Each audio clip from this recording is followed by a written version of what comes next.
সদ্য জন্মগ্রহণ করা বাছুরের নেভাল কর্ড বা নাভির যে বর্ধিত অংশ ঝুলে আছে, যেটা প্লাসেন্টার সাথে সংযুক্ত থাকে, সেটি যদি না কেটে দেওয়া হয় ভালোভাবে বেঁধে, তাহলে এভাবে নেভাল ইল হয়ে যায়, নাভি পাকা রোগ হয়। অর্থাৎ আমাকে এখানে গোড়ার দিকে ভালোভাবে বেঁধে বাকি বর্ধিত অংশটুকু কেটে দিতে হবে। আর গাভীর যত্ন থাকবে, গাভীর ওলান ঠিকমতো প্রথম কয়েকদিন একটু বেশি ঘন ঘন দুধ বের করে ফেলতে হবে, কেননা দুধ জমাট বেঁধে থাকলে তাহলে কিন্তু ম্যাস্টাইটিসের ঝুঁকি থাকে।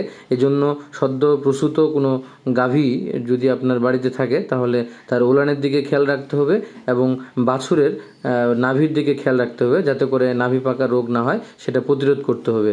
শক্ত সুতা হেক্সাসল বা পভিসেপ দিয়ে ডুবিয়ে ঠিক গোড়াতে বেঁধে দিতে হবে। তারপরে 1-2 ইঞ্চি রেখে আপনার বাকি অংশটুকু কেটে ফেলতে হবে। এরপর নিয়মিত ঝুলন্ত অংশে আপনার পভিসেপ বা হেক্সাসল যে কোনো অ্যান্টিসেপটিক দিতে হবে, যাতে করে দ্রুত শুকিয়ে যায়। নাড়ি শুকিয়ে গেলে আর কোনো চিন্তা থাকে না।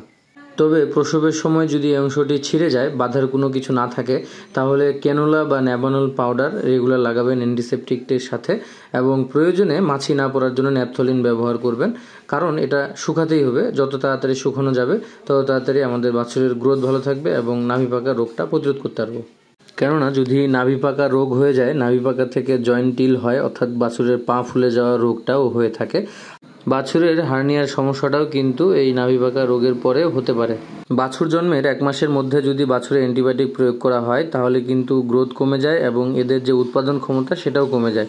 তাই আমাদের উচিত হবে যাতে করে কোনো প্রকারের নেভাল ইল বা নাভি পাকা রোগ বাছুরের না হয় আর আমাদেরকে অ্যান্টিবায়োটিক প্রয়োগ করতে না হয়, সে ব্যাপারে সচেষ্ট থাকা এবং প্রতিরোধই খামারের প্রধান বিষয়বস্তু করা।